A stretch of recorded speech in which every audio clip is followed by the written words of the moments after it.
Confused by the cosmos? Can't tell a planet from a star? Then give us just 5 minutes and we'll show you what they are. Jack Horkheimer, Stargazer, director of the Miami Space Transit Planetarium, tells you all about the night sky and the biggest show of all, the universe. And now, this week's episode. Don't look now, but there's a UFO in your morning coffee. Greetings, greetings, fellow stargazers. And once again, UFO season officially opens this week because, believe me, whenever a certain thing happens in the heavens, UFO reports come in from all over. Let me show you. Okay, we've got our sky set up for Tuesday morning this week, about half an hour before sunrise, facing east-southeast. And if you have an absolutely clear, flat horizon, unobstructed by trees or buildings, you will see a very bright UFO-like light hovering along the horizon. And to its right, a much dimmer light which we can identify as the planet Mercury. And the next day, Wednesday morning just before dawn, our bright UFO light will hover just a little bit higher above the horizon, while planet Mercury dips just a little bit lower.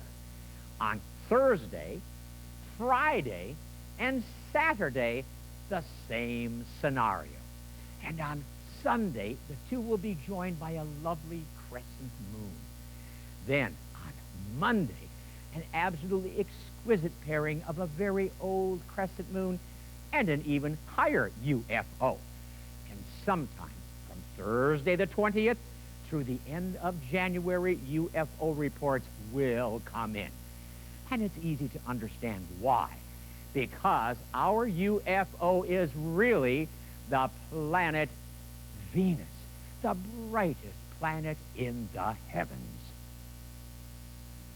And because it keeps switching its appearance from that of a morning star to an evening star and back again, whenever it first makes its reappearance in either evening or morning, it usually takes people unawares. And several factors, not the least of which is called autokinesis, sometimes makes Venus appear to move back and forth and up and down in a most unplanet-like but UFO-like fashion. And so people are rightly fooled. In fact, if you stare at Venus long enough, you just may be able to see for yourself. It seemed to wander up and down or sideways. And although some people think it's funny that other people mistake Venus for a UFO, don't be too hard on anybody because it's a perfectly natural mistake. In fact, a few years ago, a railroad engineer actually brought his train to a screeching halt when he saw Venus slowly rise in the early dawn in the distance over the middle of the tracks.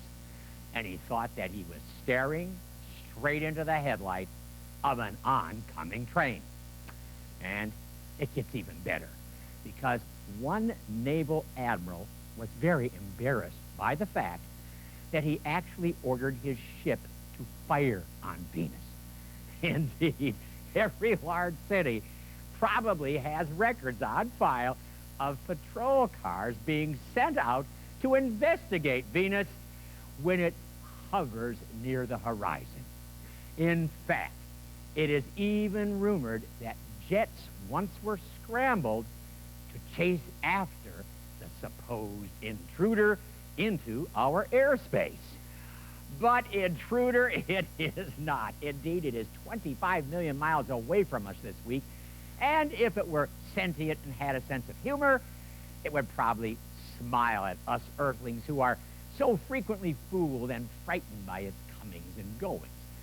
So, get thee out some morning just before dawn this week to see an IFO, an identified flying object, just before sunrise in the east-southeast, and prove to yourself that it's really fun to keep looking up.